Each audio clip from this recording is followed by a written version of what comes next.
Hello everyone, स्वागत है आप सभी का स्टडी 5.6 में। आज के इस वीडियो में आपको सरल कीजिए से संबंधित प्रश्न आपको कराए जाएंगे। यानी ये भी क्या है, घातांक के ही प्रश्न हैं। तो अभी आपको 2 क्लास और कराया जाएगा जिसमें आपके माइनस वाले अगर रहते हैं पावर, वो भी कठिन प्रश्न होते हैं, उनको कल के वीडियो में आपको समझाया जाएगा।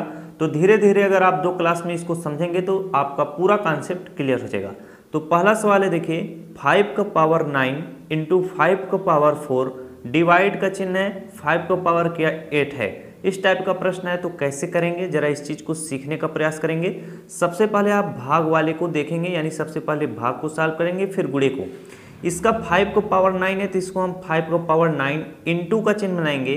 ये 5 को पावर 4 भागे 5 को पावर 8 है, यानी आधार आपका क्या है, समान है, तो भाग करने पर घातें क्या होती हैं, घटती हैं। तो यहाँ पर 5 का पावर क्या हो जाएगा, 4 माइनस 8 हो जाएगा। तो इसका आंसर कितना आ जाएगा, -4 आएगा। अगर आप 4 में से -8 घटाओगे तो माइनस क्या आएगा, 4 आएगा। अब अगला स्टेप देखिए आपका क्या है, आधार आपका समान है तो गुणा करने पर घातें जुड़ती हैं, यानी 9 प्लस आपको क्या करना पड़ेगा, -4 करना पड़ेगा। तो प्लस और माइनस क्या हो जाएगा, माइनस हो जाएगा। तो यहाँ पर हम लिखेंगे 5 और 9 में से 4 को आप क्या करेंगे, घटाएंगे।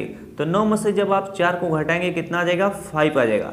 तो 5 का पावर 5 इसका फाइनली क्या होगा, आंसर होगा। आपको बस यहीं तक क्या करना होता है, सॉल्व करना पड़ता है, यानी इसको आपको बस दिखाना रहता है। अब कुछ बच्चे सोचते होंगे कि इसको हमको इस प्रकार से क्यों नहीं किया जाता, 5 इंटू 5 इसको 5 बार क्यों नहीं लिखते। उस तरीके से भी आप कर सकते हो, लेकिन आपका आंसर अगर घातांक के सवाल पूछे जाते हैं तो यहीं तक छोड़ दिया जाता है। इतनी बात समझ में आई। तो 1 2 3 4 यहाँ पर 5। अब आप इनका आपस में गुणा करोगे, जो आंसर आएगा वो फाइनली वो भी सही उत्तर माना जाएगा। लेकिन घातांक के सवाल में यहीं तक सवाल को छोड़ा जाता है। चलिए अगला प्रश्न आपको कराते हैं। अब ये देखिए, जो दूसरा प्रश्न है ठीक आपको पहले वाले प्रश्न के ही तरह दिखाई दे रहा है, लेकिन अगर आप उस हिसाब से करेंगे तो आप गलत कर देंगे, क्योंकि ये कॉन्सेप्ट बेस्ड क्या है, प्रश्न है। तो 25 का पावर 3 इंटू 25 का पावर 7 भागे 25 का पावर 10, वही चीज पहले इसमें कर रहे हैं। 25 का पावर 3 है तो 25 का पावर 3 लिखेंगे, इंटू आधार क्या है, समान है, तो भाग करने पर घातें क्या होंगी, घटेंगी। तो यहाँ पर आधार 25 लिखेंगे, 7 माइनस 10 करेंगे तो कितना होगा, -3 आएगा। तो 3 माइनस क्या 3 करेंगे, जरा इसको हम फुल स्टेप में समझाते हैं। 25 का पावर 3 करेंगे, इसके बाद यहाँ पर देखिए आधार समान है तो घातें क्या होती हैं, जुड़ती हैं। तो ये 3 प्लस क्या होगा, ये -3 है, तो इसको हम थोड़ा ब्रैकेट में लेके समझाते हैं, यानी यहाँ पर मझला ब्रैकेट लगा देते हैं। अब यहाँ पर देखिए 25 लिखेंगे, अब 3 प्लस है, ब्रैकेट को हटाएंगे, प्लस और माइनस क्या होगा, माइनस होगा। तो 3 माइनस कितना हो जाएगा, 3 हो जाएगा। जरा इस चीज को समझिएगा।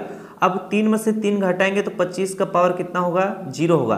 तो 25 का पावर 0 मैं कल वीडियो में बताया था, अगर जिसका घात 0 हो उसका मान क्या होगा, 1 होगा। यहाँ पर कितनी भी बड़ी संख्या हो, अगर उसका घात यानी पावर 0 तो उसका मान क्या होगा, 1 होगा। 1 इसका क्या होगा, आंसर होगा। इतनी बात आपको अच्छे से समझ में आई, इसीलिए मैंने थोड़ा यहाँ पर फुल स्टेप में समझाया, वरना यहीं पर आपको आंसर बता देता। चलिए अगला प्रश्न कराते हैं, उसको समझिएगा। तीसरा प्रश्न है, देखिए सेम उसी टाइप का प्रश्न है, बस प्रश्न का स्वरूप आपसे बदल कर पूछा है। अब यह प्रश्न भिन्न के रूप में, इसलिए मैं बोलता हूं कि वीडियो को अंत तक देखिए, हर एक प्रश्न को समझिए, आप ही के लिए क्या होगा, फायदा होगा। अब यहाँ पर 3/4 है तो इसको हम उसी तरह से सॉल्व करेंगे। 3/4 का पावर कितना होगा, 2 होगा। इंटू का चिन्ह बनाएंगे, आधार क्या है, समान है, 3/4 है, 3/4 है, भाग करने पर घातें क्या होंगी, घटेंगी। यहाँ पर हम क्या लिखेंगे, 3/4 का पावर कितना होगा, 6 में से 5 घटाएंगे 1 हो जाएगा। इतनी बात समझ में आई।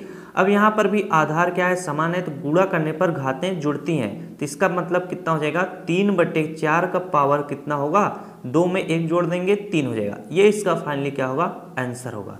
अब मैं आपको 2-3 प्रश्न और करा रहा हूँ, उनको भी जरा ध्यान से समझिएगा। चौथा प्रश्न है, देखिए 5 है छोटा ब्रैकेट में, फिर बड़ा ब्रैकेट लगा हुआ है, इसका पावर 3 है, फिर इसके ऊपर पावर उसका क्या है, 4 है। अगर आपसे इस टाइप का प्रश्न पूछा जाएगा तो हमेशा यहाँ पर आधार क्या है, 5 है, और यहाँ पर देखिए 4 का आधार कितना है, 3 है। तो जब भी इस टाइप के आपसे प्रश्न पूछे जाएंगे तो हमेशा पावर का पावर में क्या कर लीजिएगा, गुणा कर लीजिएगा। जैसे यहाँ पर 5 है तो 5 लिखेंगे और 3 और 4 का आपस में गुणा करेंगे, 3 इंटू कितना करेंगे, 4, यानी 5 का पावर आप 12 लिख सकते हैं। 4 गुणे 3 करेंगे तो कितना आएगा, 12 आएगा। लेकिन इस प्रश्न का सॉल्व करने का थोड़ा बेसिक तरीका क्या है, उसको जरा समझिएगा। 5 का पावर 3, फिर इसका भी पावर क्या है, 4 है, यानी 5 जो है उसको आपको 4 बार लिखना पड़ेगा। कैसे, यहाँ पर 5 इस तरह से लिखेंगे, इसका पावर 3 है तो 3 लिखेंगे, लेकिन इसका भी पावर कितना था 4 था, तो 5 को पावर 3 इंटू 5 को पावर 3 इंटू 5 को पावर 3। अब ये कितनी बार है 4 बार है, तो इसको हम 5 इंटू पावर 3 4 बार इस तरह से लिखेंगे, 1 2 3 4। इतनी बात समझ में आई। अब यहाँ देखिए 5 का पावर 3 का मतलब क्या हो जाएगा, 5 को आपको 3 बार लिखना पड़ेगा, तो इसी तरह से 5 का पावर 3 यहाँ पर होगा, यहाँ पर भी 5 3 बार लिखा जाएगा, 5 का पावर 3 यहाँ पर 3 बार लिखा जाएगा, यहाँ पर भी 3 बार लिखा जाएगा। अब अगर इनको जोड़ें तो 3 3 3 दूना 6 3 का 9 3 चौक 12, यानी 5 जो होगा 12 बार लिखा जाएगा। अगर 5 इंटू 5 इंटू 5 इंटू 5 इंटू 5 इस तरह से 12 बार लिखा गया है, तो आप इसे लिख सकते हो 5 को पावर कितना 12 लिख सकते हो कि नहीं। ये आपका बेसिक तरीका है, इस तरह से किया जाता है, लेकिन डायरेक्ट यही तरीका है, 5 का पावर कितना हो जाएगा 12 हो जाएगा। इतनी बात समझ में जरूर आई होंगी, तो ये तरीका आप लोग सीखे रहिएगा। अगर आप कक्षा 7-8 में हैं तो आपसे इसी टाइप से इसको हल करने के लिए बोलेगा।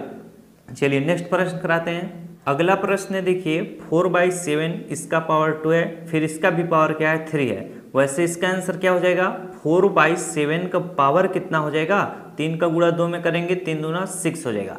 लेकिन इसका करने का तरीका क्या है, 4/7 का पावर 2 है, फिर उसका भी पावर क्या है 3 है, यानी इसको हम सॉल्व इस तरह से करेंगे, 4/7 का पावर क्या लिखेंगे 2 लिखेंगे, इसी चीज को हमको क्या 3 बार लिखना पड़ेगा। तो 4/7 पावर 2 इंटू 4/7 का पावर 2 फिर इंटू 4/7 का पावर 2, इस तरह से इसको 3 बार लिखना पड़ेगा। अब यहाँ पर देखिए 4/7 का पावर 2 है, 4/7 पावर 2 है, 4/7 पावर 2 है, 3 बार है, यानी ये जो 4/7 का पावर 2 है इसे आप इस तरह से लिखेंगे 4/7 इंटू 4/7, तो पावर 2 है तो इसे 2 बार लिखेंगे, इसको भी 2 बार लिखेंगे, 4/7 इंटू 4/7 लिखेंगे, ये भी इसका भी पावर 2 है तो इसको भी 2 बार लिखेंगे, 4/7 इंटू 4/7 लिखेंगे। इतनी बात समझ में आई होगी। अब देखिए 1 बार है, 2 बार है, 3 बार है, 4 बार है, 5 बार है, 6 बार है, सेम वही चीजें हैं, तो इसको हम इस तरह से लिख देंगे, ये जो इतनी बार है तो ऊपर कितना है 4 है तो 4 लिखेंगे, नीचे कितना है 7 है तो 7 लिखेंगे। अब ये कितनी बार है, ये सभी 6 हैं, तो 4/7 का पावर आप 6 लिख सकते हैं। वही देखिए मैं पहले आपको लिख कर बताया था, इसका आंसर इस तरह से हो जाता है। तो अगर आप क्लास 7th-8th में होंगे तो आप इसी तरह से सॉल्व करिएगा जो मैं ये भी अब बताया हूँ। अगला प्रश्न है और इस वीडियो का क्या है लास्ट प्रश्न है, तो इसको जरा ध्यान से समझेंगे।